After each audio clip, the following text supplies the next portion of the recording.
Hi cities, கதைக்கு போகலாமா? முன்பு ஒரு காலத்தில் ஒரு அழகான கிராமம் இருந்தது. அங்கே முத்தையான்னு ஒரு விவசாயி இருந்தார்.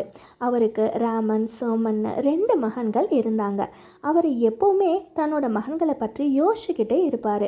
அவங்க வாழ்க்கையை ரொம்ப நல்வழிப்படுத்தணும்னு நினைப்பார். ஒரு நாள் முத்தையா அவரோட 2 மகன்கள்கிட்டையும், மகன்களே, நான் உங்களுக்கு தலா 5 ஏக்கர் நிலம் கொடுக்குறேன். நீங்கள் அதை கஷ்டப்பட்டு உழுது ஒரு வளமான நிலமாக மாற்றணும் அப்படின்னு சொன்னார். அப்பா சொன்னதை ராமன் ரொம்ப பெருமையாக கேட்டுக்கிட்டான். ஆனால் சோமன், நான் ஏப்பா கஷ்டப்படணும்? எனக்கு நீங்கள் கொடுக்க இருந்த நிலத்தை நீங்கள் தம்பிக்கே கொடுத்துடுங்க, அதுக்கு உண்டான பணத்தை மட்டும் எனக்கு கொடுங்கன்னு கேட்டான். அப்பாவும் சரின்னு சொன்னார். ராமன் மனைவி, மாமா, நீங்கள் எங்களுக்கு ஒரு நல்ல வாய்ப்பை கொடுத்துருக்கீங்க, ரொம்ப நன்றி மாமான்னு சந்தோஷப்பட்டாங்க. ராமன் அந்த 10 ஏக்கர் நிலத்தையும் ரொம்ப சிறப்பாக உழுதாங்க, விவசாயம் செஞ்சாங்க. ராமனின் மனைவியும் ராமனுக்கு ரொம்ப உதவியாக இருந்தாங்க. இதையெல்லாம் கவனிச்சுட்டு இருந்த சோமன் ரொம்ப பொறாமப்பட்டான்.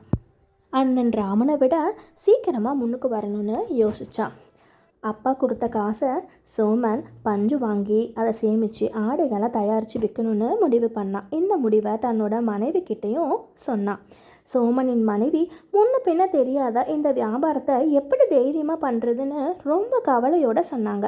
ஆனால் சோமன் அதை கேட்கவே இல்லை. ஒரு நாள் அவங்க கிராமத்தில் அதிகமாக மழை பெஞ்சுது. ராமனின் நிலம் மிக செழிப்பாக செழிச்சது. ராமன் ரொம்ப சந்தோஷப்பட்டான். அவனோட நிலங்கள் பார்ப்பதுக்கு ரொம்ப அழகாக இருந்துச்சு. ஆனால் அந்த மழை சோமனின் பஞ்சு கிடங்களை உள்ளே போய் பஞ்செல்லாம் நனைஞ்சி பெரும் நஷ்டத்தை ஏற்படுத்திடுச்சு.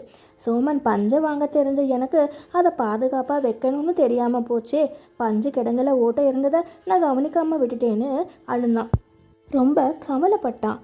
சோமன் அப்பா முத்தையா கிட்ட நடந்ததையெல்லாம் சொல்லி மன்னிப்பு கேட்டான். அப்பா சோமன் கிட்ட, சோமன், கஷ்டப்பட்டாதான் அதோட அருமை உனக்கு புரியும். கஷ்டப்படாமல் கிடைக்கிறதெல்லாம் உன்னால் கடைசி வரைக்கும் பாதுகாக்க முடியாது. புத்திசாலித்தனம் மட்டும் போதாது, உழைப்பும் இருக்கணும். இரண்டும் சேர்ந்தாதான் உன் வாழ்க்கை நல்லாயிருக்கும் அப்படின்னு சொன்னார். சோமன் தன்னோட தவறை உணர்ந்ததுனால மறுபடியும் ராமனும் சோமனும் நண்பர்கள் ஆனாங்க. ராமன் சோமுக்கிட்ட, நீ கஷ்டப்பட வேணாம் தம்பி, உன்னோட 5 ஏக்கர் நிலத்தை நீயே எடுத்து விவசாயம் செய், நான் உனக்கு பக்கபலமாக இருப்பேன்.